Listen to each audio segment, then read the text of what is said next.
600 चालतो, फक्त उधारासाठी 600 बघू. आता मला सांगा महिन्याचे 1000 रुपये बँकेतच ठेवायचे आपल्याला. वर्षाचे किती महिने? 12. जरा बोलतो बरं वाटतं. 12 महिने. 12 महिन्याचे 1000 प्रमाणे किती झाले? 12,000. 12,000 झाले. 12,000 आपले झाले. आता सरकार जर व्याज देणार 12% जास्त मी सांगितले तर सरकारने आपल्याला दिले 1,000.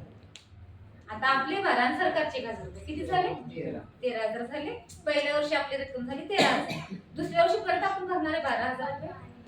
ते पण लास्टला त्याला पण व्याज मिळणार आहे, पण नियमानुसार 1,000 मिळाला पाहिजे.